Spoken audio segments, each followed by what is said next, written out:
I got so much motherfucking design on right now. Break it down, bring it back, make it clap. I got 3 old thoughts, new block, wear that thing. Bitches on my line, and you know. Assalamualaikum warahmatullahi wabarakatuh. Saya Fitri Inta Natasha dengan NIM 2105-10141. Nah, di sini saya ingin menganalisis tentang kasus merek gudang garam dan gudang baru. Nah, pada tahun 1979, logo dan merek cap gudang garam itu terdaftar pada Departemen Kehakiman, Direktorat Jenderal dan Hukum Perundang-undangan, Direktur Paten dan Hak Cipta pada tanggal 16 Juli 1980 yang termasuk dalam kategori barang dalam kelas 34. Pembaruan pendaftaran merek ini diperbarui beberapa kali, yaitu pada tanggal 1 April tahun 1992, 1 April 2002, dan yang terakhir tanggal 6 Januari 2012 yang masih dalam kategori barang dalam kelas yang sama. Nah, pada tahun 2005 muncul rokok dengan merek gudang baru yang mendaftarkan mereknya di Dirjen HKI pada tanggal 21 Maret 2005 dengan kelas barang yang sama. Kemunculan produk rokok tersebut, PT Gudang Garam Tbk merasa keberatan dengan terdaftarnya merek gudang baru dari Jaya Makmur karena merek dan lukisan gudang baru ini memiliki kesamaan dengan merek gudang garam.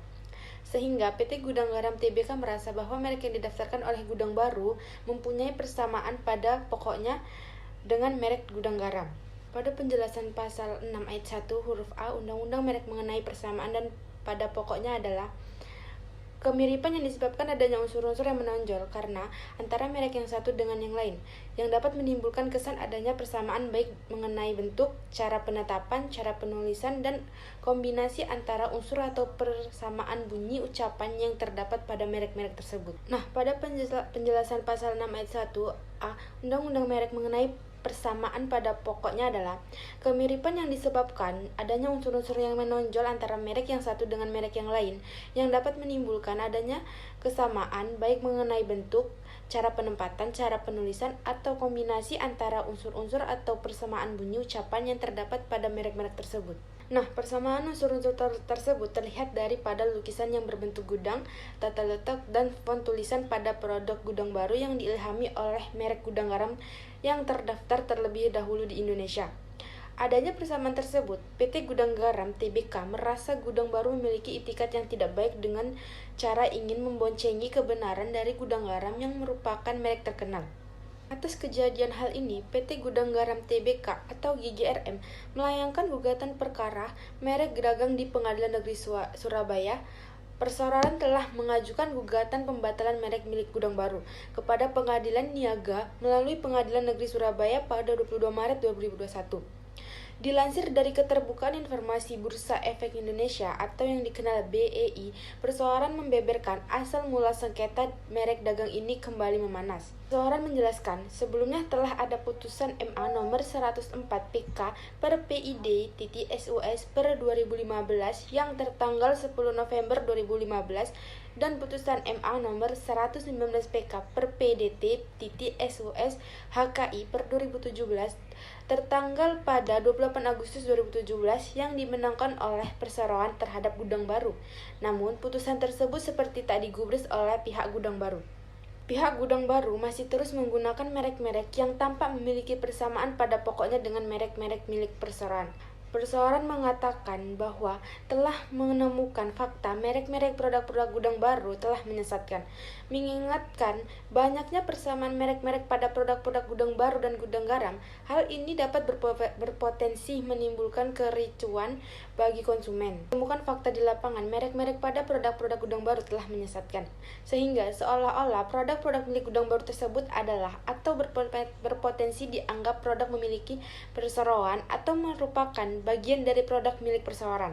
Kendati begitu, perseorangan mengaku persoalan ini tidak berdampak terhadap kegiatan operasional, kondisi keuangan atau kelangsungan usaha perseroan. Sebelumnya, PT Gudang Garam Tbk atau GGRM melayangkan gugatan perkara merek dagang di Pengadilan Negeri Surabaya.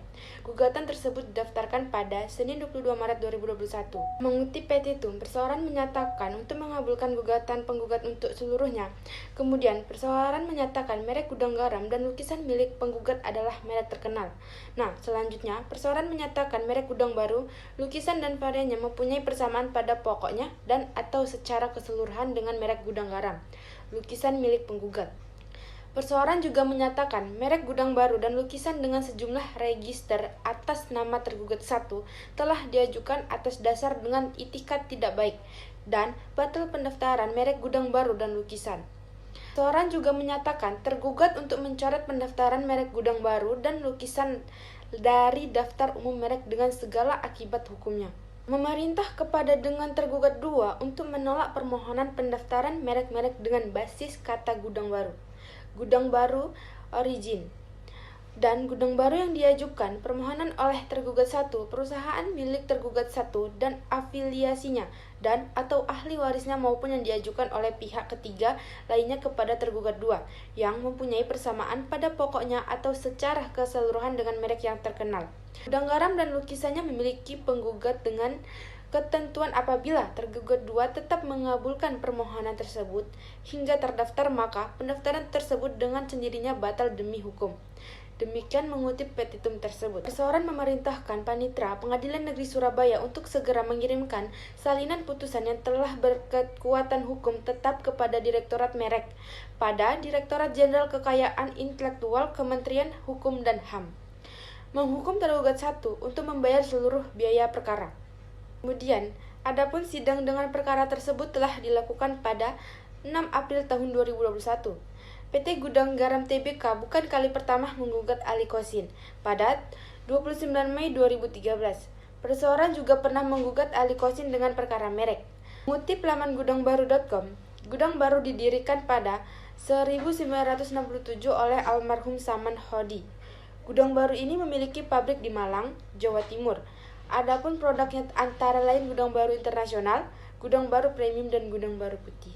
Nah, akhir dari kasus ini hasilnya gudang garam dinyatakan menang oleh Mahkamah Agung baik pidana maupun perdata. Ali Kosimin dihukum 10 bulan penjara dalam kasus pidana merek tersebut. Ali juga kalah dalam kasus perdata. PT Gudang Baru ini telah melanggar pasal 21 ayat 1 Undang-Undang Nomor 20 Tahun 2016. Kelas sekian dari analisis kasus yang saya ambil, yaitu merek gudang baru dan gudang garam. Jika ada ucapan atau kata yang kurang jelas, saya mohon maaf. Sekian dari saya. Wassalamualaikum warahmatullahi wabarakatuh.